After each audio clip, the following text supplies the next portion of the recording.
Muchas veces la guerra, la batalla y la victoria no va a ejercerse supuestamente donde está el centro de la guerrilla, sino allá arriba en presencia de Dios. Moisés, un hombre de oración. Ezequías, un hombre de oración, un rey de Israel, pero de oración. Consulten en sus Biblias Isaías el 37 y ustedes comienzan a ver desde el 36, 37, 38, 39. Ustedes ven al rey Ezequías, hermanos, cada vez que estaba frente al enemigo, el hombre tornaba su rostro al Dios de los cielos. Y a mí me fascina ver a este rey, porque es uno que nos enseña a consultar a Dios inmediatamente y como cosa de prioridad. Ezequías, un hombre de oración. Pero no hay modelo que pueda compararse al modelo de Jesús. En el libro de Marcos, el capítulo 1, el versículo 35, tenemos uno de muchos ejemplos de la persona de Cristo Jesús. En Jesús tenemos un modelo que nos enseña a orar, que nos demostró cómo orar. Nos movemos de la enseñanza a lo práctico. Jesús separaba tiempo para hablar con Dios. En este momento, en este evento que tenemos aquí en Marcos 1:35, tenemos la tremenda necesidad de las multitudes. La necesidad de sus discípulos. Solamente iba a estar con ellos algunos 3 años. ¿Pero qué dice la Biblia? Dejaba las multitudes, dejaba a sus discípulos y se iba a un lugar desierto a orar. Y en ocasiones pasaba toda la noche orando a su Padre en los cielos. Si consultamos el Nuevo Testamento y comenzamos a leer Romanos y Corintios y las cartas del apóstol Pablo, mis hermanos, vamos a ver que Pablo también, tremendo hombre de oración. Yo, al considerar la vida de oración en la persona de Pablo, tengo que quedar pasmado sobre el querer entender qué tipo de lista de oración tendría este hombre, que con tanta frecuencia mencionó a distintas personas, a individuos o a iglesias, que estaba orando por ellos y luego decía, y no dejo de orar por ustedes. Un hombre de oración. La historia de la iglesia también demuestra, hermanos, declara a muchas personas, a muchos personajes, personas humildes, pero personas de oración. Y yo quisiera solamente hacer relucir a un conocido Jorge Müller. Sería una biografía fantástica para que usted leyera. En el año 1836, este hombre de nacimiento alemán, pero ahora viviendo en Inglaterra, Jorge Müller, sintió la carga por los pobres que había en Inglaterra. Y comenzó a levantar a niñas, primero inicialmente juntó a 10 niñas para ponerlas en un orfanatorio. Y comenzó a cuidar de esas niñas. Pero luego había tanta necesidad que comenzó a abrir no solamente una casa, sino 2, sino 3, sino 4. Llegó a tener hasta 1000 niños a una vez. En una ocasión hasta 2000 huérfanos cuidándolos, pero se dice de su vida, nunca le dijo a nadie su necesidad. Nunca compartió con nadie la necesidad que tenía económica, sino siempre solamente consultando al Dios de los cielos. Y dice su biografía que cuando él murió a la edad de 93 años, habían pasado por sus manos más de $8 millones, donde había cuidado a más de 10,000 huérfanos. ¿Todo por qué, hermanos? Porque había acudido al Dios de los cielos a través de la oración. Por eso, hermanos, nos interesa el tema de la oración. Y por eso queremos que todo nuevo creyente sepa que Dios quiere iniciar una comunión íntima contigo. ¿Qué es la oración? Pues hermanos, en su significado más sencillo, es el privilegio que tenemos de conversar con el Creador del universo. La oración es aquello a través del cual nosotros podemos orar con Dios, hablar con Él. O sea, miren mis hermanos, Dios habla a nosotros de distintas maneras. Dice la Biblia que Dios ha hablado a nosotros a través de su Hijo. Su palabra viene a hablarnos. Nosotros queremos escuchar de Dios, nosotros leemos su palabra.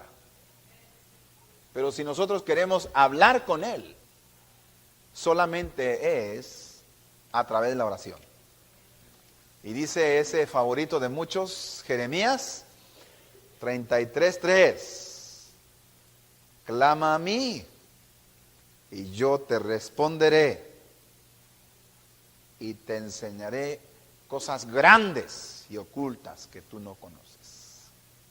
Hay tesoros que el Señor tiene para nosotros y solamente nos ponemos a orar. Pero ahora, ¿será cierto, hermanos, que Dios escucha todas las oraciones? No. Miren las oraciones que Dios escucha. En sus Biblias, Primera de Pedro, el capítulo 3, el versículo 15, compárelo con el Salmo 34 y 15 y haga de cuenta que dice la misma cosa.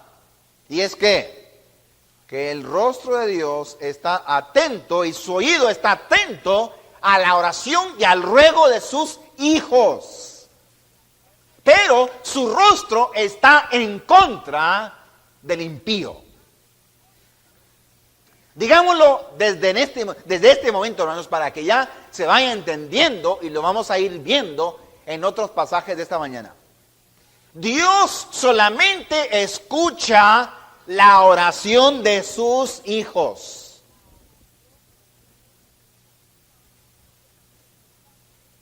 Y la oración que Dios escucha es solamente aquella de aquella persona que dice Juan 1:12, aquellos que recibieron a Cristo y tienen por primera vez el derecho de ser llamados hijos de Dios.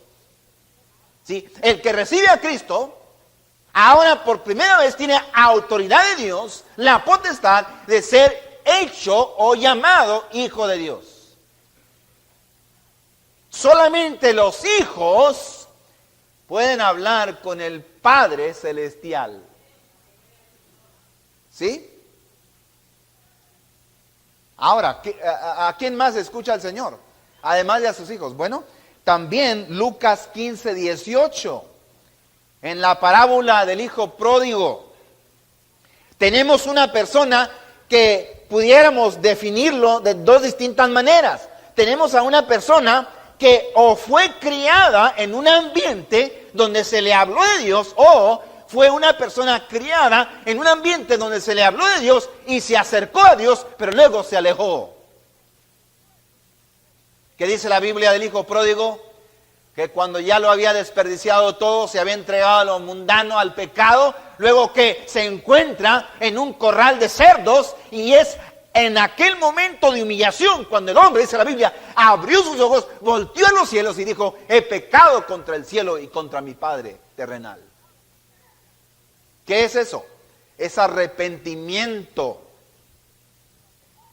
Tenemos a creyentes que fueron criados en las cosas de Dios y se han apartado donde Cristo ya no es Señor. Si ese creyente se arrepiente de sus pecados, el Señor lo recibe y el Señor lo restaura. O si es una persona que fue criada en un hogar cristiano, pero solamente fue expuesto a ello, pero luego ¿qué sucede? Cuando ya va creciendo por allá en medio de la humillación y maldad de su vida, la semilla del evangelio comienza a brotar. ¿Y qué pasa? Aquella persona se arrepiente de su camino errado y busca a Dios. Dios lo recibe. ¿Por qué? Porque, hermanos, Dios escucha no solamente la oración de sus hijos, pero también Dios escucha el alma arrepentida. Pero luego hay una tercera, hermanos. Consulten ahí en el libro de Hechos, el capítulo 10, el versículo 4, y ustedes van a ver la narración de Cornelio. Cornelio era un soldado romano, era un gentil. Cornelio había sido expuesto a las cosas del Dios de los hebreos, del Dios de los judíos. Y seguramente que Cornelio llegó a entender que el Dios de los hebreos era el Dios verdadero. Y Cornelio quería conocer a ese Dios. Y Cornelio, en su estatus perdido, sin Cristo, sin esperanza, en ese estatus el hombre comenzó a orar y comenzó a demostrar que él quería creer en ese Dios y comenzó a dar limosnas a los pobres y a los necesitados. ¿Y qué sucede, hermanos? El Dios de los cielos escucha también el alma sedienta, aquel que busca del Dios de los cielos. Hay algunos de ustedes, déjenme decirles, que están aquí y ustedes quieren de Dios. Por eso están aquí. Porque Dios ya les puso un deseo, una curiosidad, una hambre, y ustedes están buscando al Señor. Yo te digo a ti esta mañana, mi amigo, clama a Él. Él no te rechaza. El Señor está en el negocio de salvar almas. Y esa oración el Señor la escucha. Pero ahora, vamos a esto. La autoridad que nos permite hablar con Dios el Padre, hermanos, es el nombre de Cristo Jesús. ¿Sí? No solamente es el nombre en el cual podemos ser salvos, sino es el único nombre en el cual nos podemos acercar al Padre Celestial. Y yo quiero que esto lo veamos porque Juan capítulo 15, versículo 16, ¿por qué quiero decir esto? Porque ya tenemos a personas, hombres y mujeres, que están entrando a los seminarios. Y ya hay profesores en los seminarios que están diciéndole a nuestros seminaristas, estudiantes de teología, que no hay necesidad de orar en el nombre de Jesús. Hermanos, déjenme decirle, no solamente están equivocados, pero esa es una herejía, porque es contrario a la palabra de Dios. Miren, vean en sus Biblias, hermanos. Juan 15, 16, y luego aquí están cerquita dos otros pasajes que quiero que veamos. Mire usted lo que dice, el 16.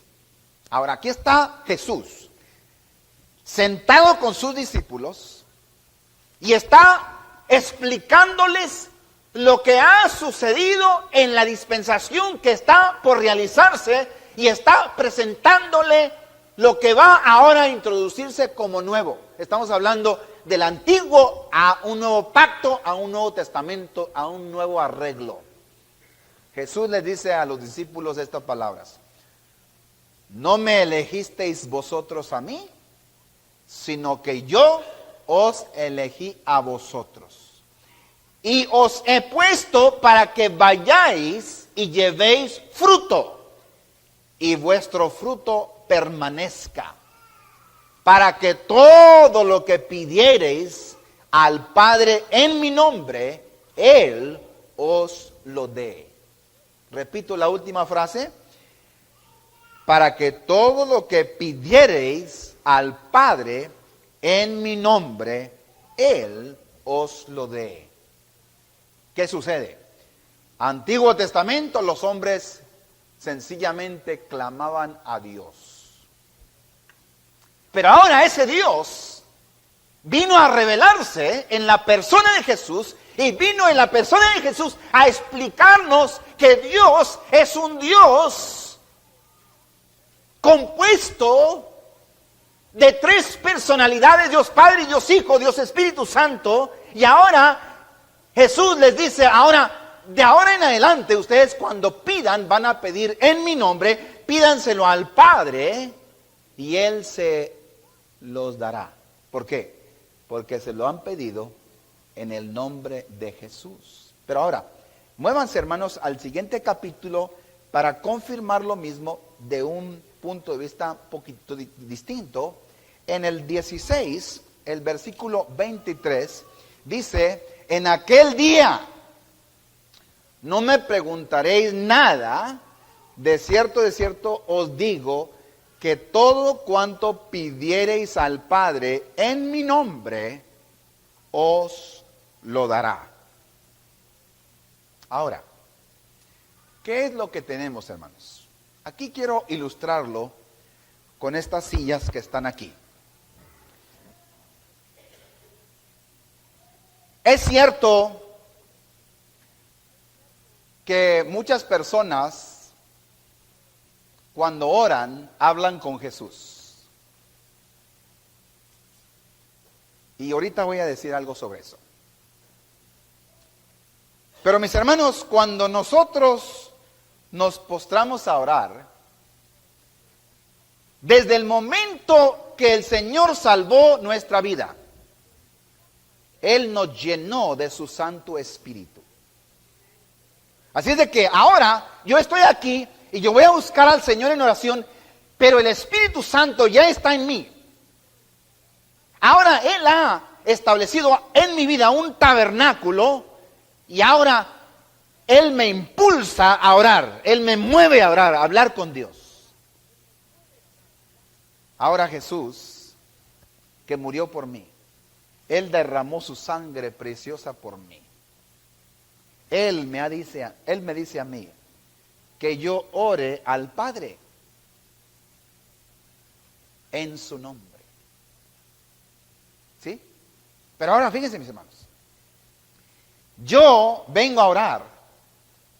Yo no tengo ni el derecho ni la dignidad de hablar con el Padre Celestial, si no es solamente a través de los méritos de Cristo Jesús. Pero entonces, ¿qué quiere decir? Siguiendo la enseñanza de mi Salvador, lleno del Espíritu Santo, y ahora en comunión con Él, yo hablo con el Padre. Y le digo a mi Padre Celestial: Padre, vengo a ti no por mis méritos, no, sino por los méritos de Cristo. Vengo en la autoridad de la persona de Jesús. Y ahora, mi Dios, todo esto que te presento, todo esto que te pido, te lo pido solamente porque tu Hijo me da el derecho. Y todo te lo pido en el nombre de Jesús. Juan 14:6 dice Jesús: yo soy el camino y la verdad y la vida. Nadie puede venir al Padre si no es a través de mí. Primera de Timoteo capítulo 2 versículo 5. Hay un solo Dios y un solo mediador entre Dios y el hombre, Jesucristo, hombre. ¿Me explico, hermanos? Hay que orar en la autoridad que Él nos ha dado. Solamente podemos hacerlo a través de Él. Pero ahora, aquí está una precaución. Porque hay veces que nuestra ignorancia, y vamos, hermanos, que yo creo que todos en algún momento hemos demostrado ignorancia. Yo pienso que sin duda Dios, como dice Pablo, ignora nuestras ignorancias. O sea, mejor dicho, las hace a un lado, porque vamos creciendo. Pero yo pienso que momentos como estos son momentos de aprendizaje, para que yo comience a orar como Él quiere que yo ore. Pero en ocasiones, o soy ignorante o soy flojo. Pero entonces comienza aquel penitente a orar, o aquel siervo de Dios a orar, y habla al Padre y le dice: Señor, vengo a ti, Padre, Señor celestial, y vengo a pedirte, y todo el asunto de la oración, y todo esto, Señor, te lo pido en tu nombre. ¿Cómo? Todo esto, Señor, te lo pido en tu nombre. He hablado contigo, Padre, y te lo presento todo en tu nombre. No, espérate. Él no tiene nombre. Dios, hermanos, Antiguo Testamento tiene muchos nombres, pero estamos hablando del Dios Trino. Pero ¿cuál es el nombre del Padre? No sé. Él nunca nos enseñó a orar en su nombre. Él dijo que cuando ustedes oren, oren en el nombre de Jesús. Entonces, hermanos, hay que buscar el rostro del Señor inteligentemente y conocer de su nombre. Ahora, vamos a confirmar esto un poquito más. Muévanse a Mateo 6, el versículo 9, y vamos rápido a darle un repaso a lo conocido como el Padre Nuestro. Porque vamos que muchos de ustedes, por ambiente religioso o por trasfondo religioso, se lo saben de memoria, ¿no es cierto? Pero ahora, vamos a verlo de este punto de vista. Aquí tenemos el modelo de oración.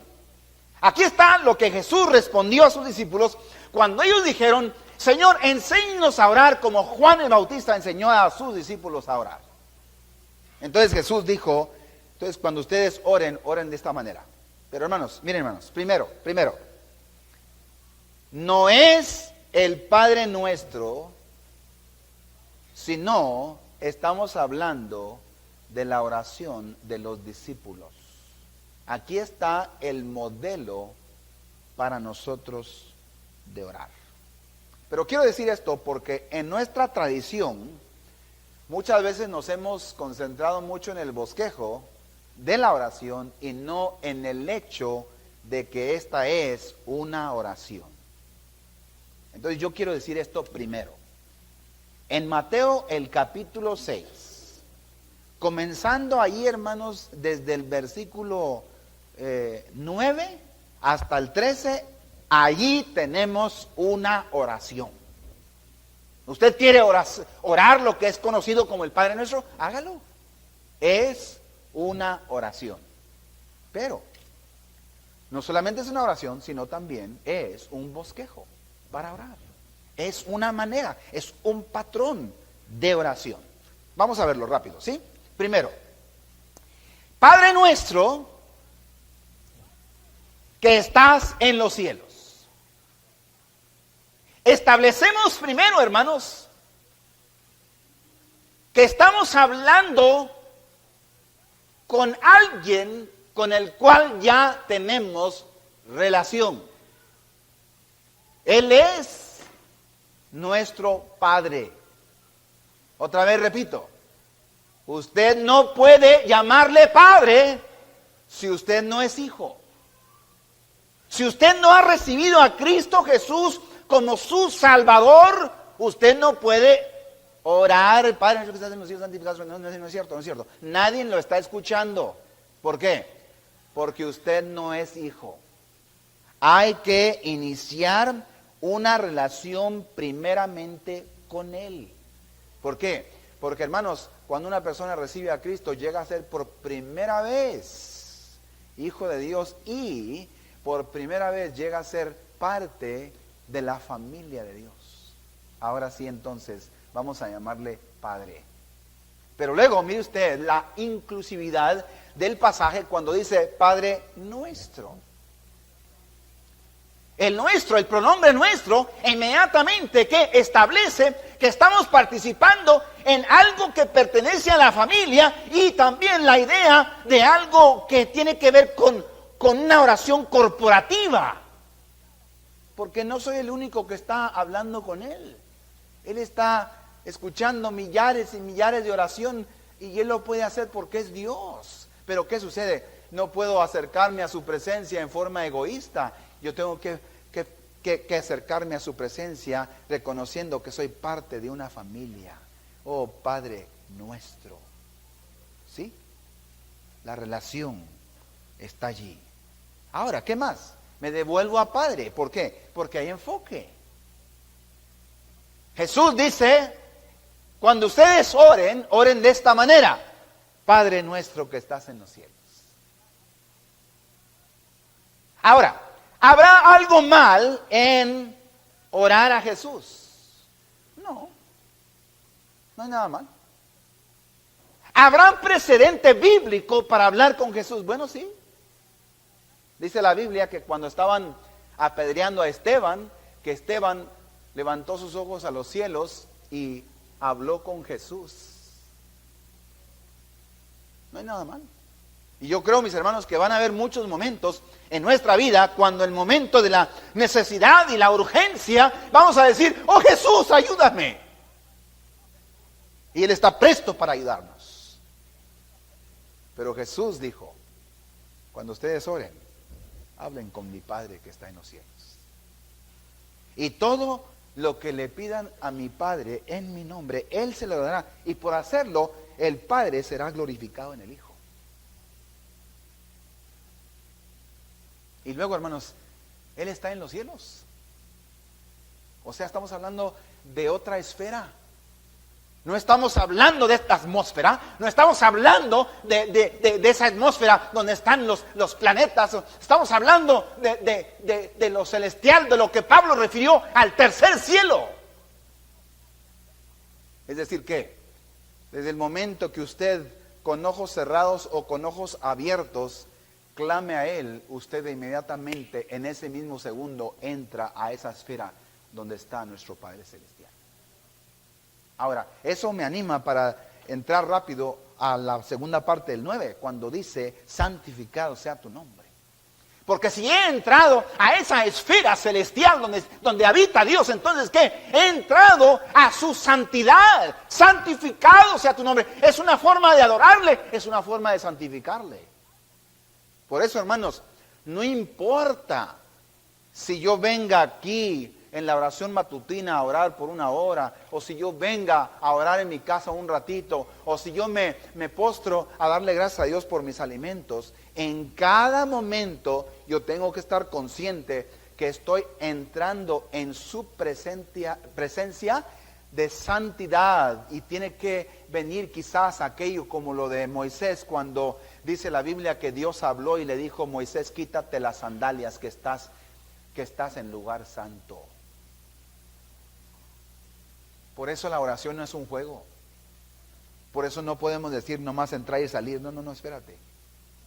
Estamos hablando de la seriedad. Santificado sea tu nombre.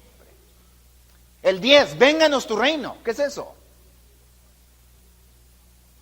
Pues puede decir que estamos hablando de la venida del Señor, pero también, hermanos, estamos hablando de su voluntad. Desde el momento que yo entro en oración, yo estoy buscando no mi voluntad, sino la voluntad de Él. Y aunque yo traiga muchas peticiones, todas quiero que caigan de acuerdo a la voluntad del Dios de los cielos. Santificado sea tu nombre, vénganos tu reino, hágase tu voluntad en la tierra así como en el cielo. Ahora el 11.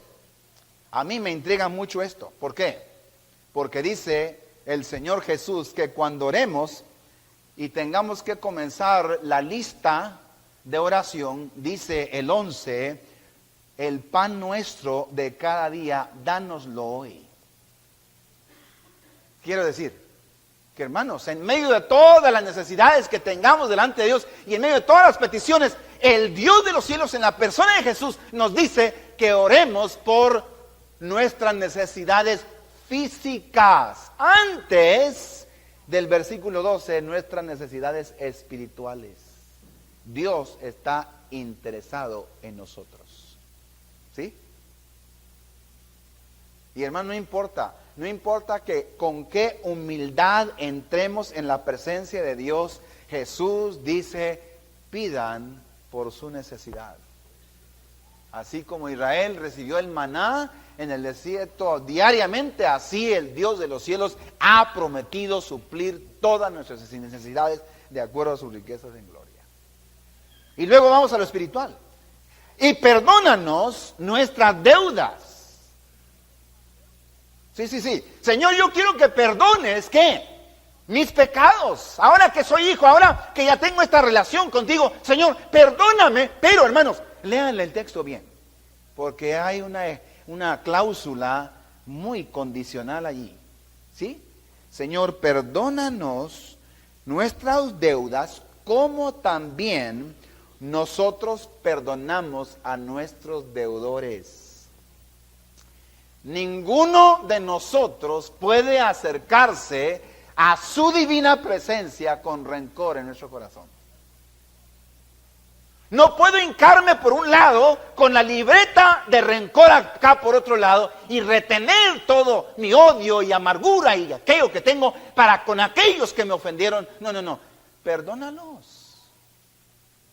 Perdónalos para que también haya perdón. ¿Por qué, hermanos? Si no perdono, ¿qué sucede? Ya lo hemos dicho, mis hermanos. Ya lo hemos dicho en esta serie. Si no los perdono, hay pecado que no quiero confesar, hay amarguras, iras, enojos que yo estoy almacenando. Y veamos algo, hermanos. Muévanse ustedes al 14 y 15 de este mismo capítulo y ustedes verán que Jesús solamente a esta frase del versículo 12 es a la cual el Señor Jesús da comentario. Cuando el Señor Jesús termina de enseñarles a orar, luego el Señor Jesús inmediatamente dice en el 14, porque si no perdonáis a los hombres sus ofensas, os perdonará. Porque si perdonáis a los hombres sus ofensas, os perdonará también vuestro Padre Celestial. Más, si no perdonáis a los hombres sus ofensas, tampoco vuestro Padre os perdonará vuestras ofensas.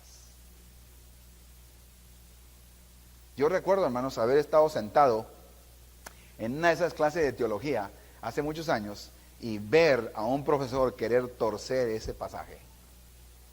Lo he leído desde entonces y, hermanos, así como lo estoy leyendo, así se comprende. Ahí no hay que buscarle nada. Si yo no perdono, no hay perdón. Pero si yo perdono, hay perdón y puedo buscar perdón. ¿Sí? Ahora, otro, el 13. ¿Qué dice? Y no nos metas en tentación. Pues el pasaje se ha malentendido. Porque Santiago 1, el 13 dice, Dios no es el autor del pecado. Ahora, Dios sí permite la tentación. Lo acabamos de ver, ¿no? En el tema de tentación, pecado y confesión. Dios sí lo permite. Pero luego, ¿qué dice? 1 Corintios 10, 13. Pero el Señor no permite ninguna tentación que venga a sus hijos que no puedan resistir, sino que el Señor siempre da la salida. Y luego, hermanos, la oración termina con un tiempo de exaltación de Dios.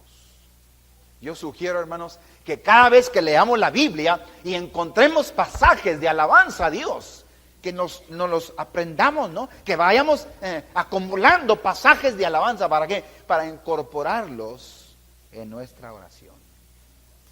Pero, hermanos, termino diciendo, si nos vamos a acercar a Él, tenemos que acercarnos con una actitud, primero, de gratitud.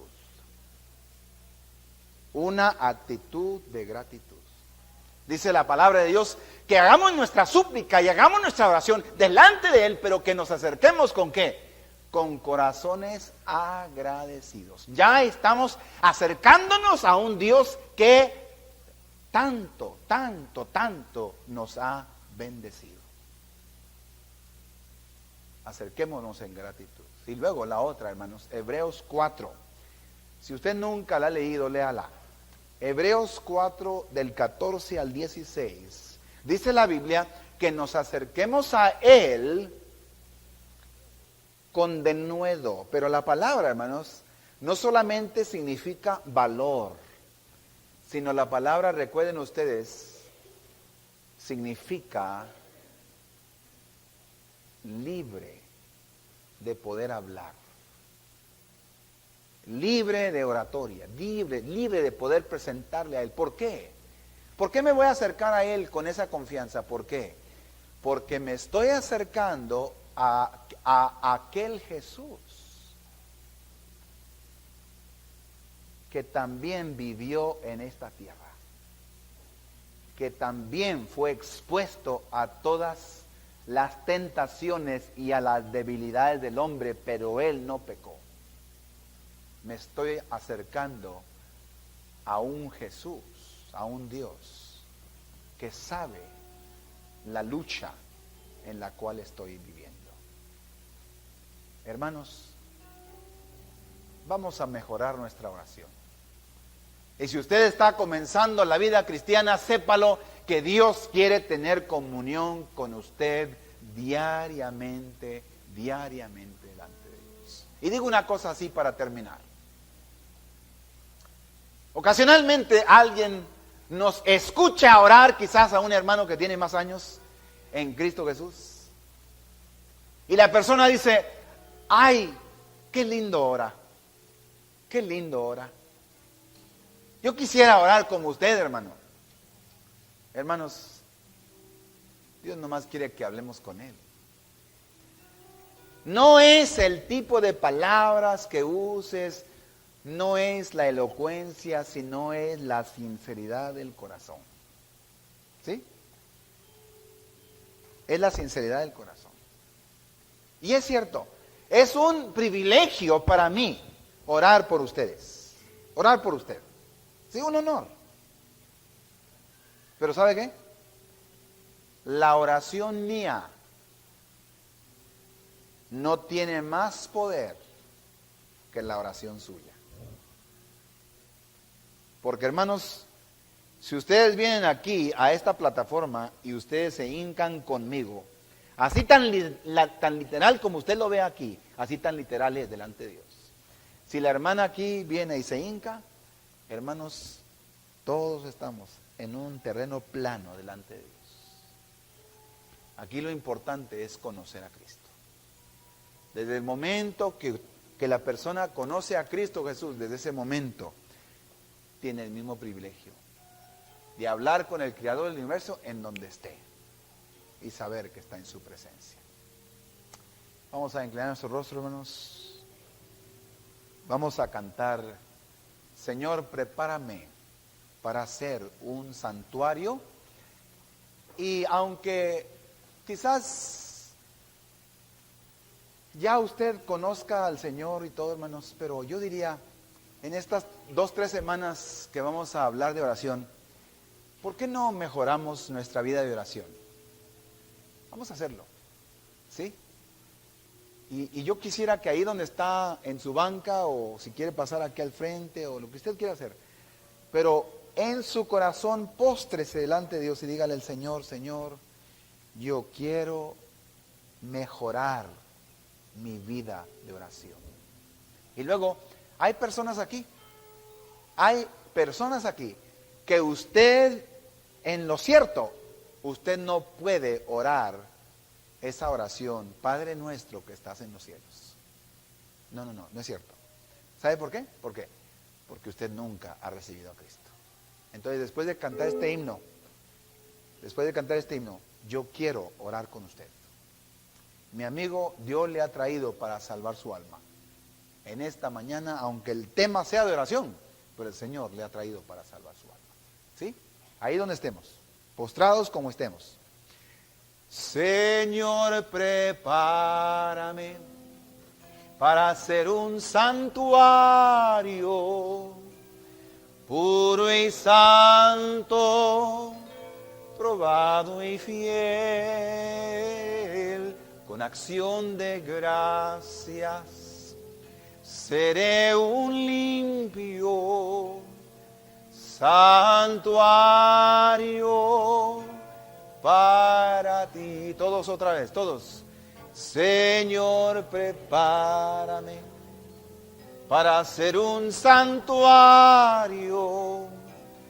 puro y santo, probado y fiel, con acción de gracias. Seré un limpio santuario para ti. Todos, hermanos, todos saben cómo orar, amén. Vamos a mejorarlo, hermanos, vamos a mejorarlo. Mi amigo, mi amiga que estás presente, tú estás aquí. Quizás tú seas una de esas personas que diga, hermano, yo sé que lo mío nomás es un rezo, pero yo no estoy hablando con Dios en comunión con Él, porque yo sé que yo nunca le he rendido a Cristo mi vida. ¿Sí? Ahora, en esta mañana, tú dile al Señor, Señor, ora conmigo, ahí donde estás, ¿sí? Tú dile al Señor, Padre Santo, yo confieso en esta mañana que soy pecador. Me arrepiento de todos mis pecados. Y en esta mañana, con todo mi corazón, yo confieso que Jesús es el Señor. Que cuando Él murió en la cruz, murió por mí. Lo recibo. Te recibo, mi Jesús, como mi Salvador y mi Señor. En el nombre de Jesús. Aleluya. Siento hacer esta oración, hermanos.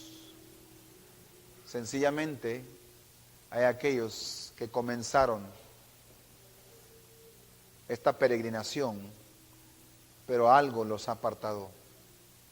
¿Por qué usted, como el hijo pródigo, no le dice al Señor, Señor, perdóname por mi desvío? Perdóname, Señor, porque me he resfriado. Vengo a reconsagrar mi vida a Cristo Jesús. Aleluya. Bendito seas. Aleluya. En el nombre de Jesús oramos. Padre, gracias por esta mañana. Gracias por enseñanzas quizás elementales, pero tan necesarias.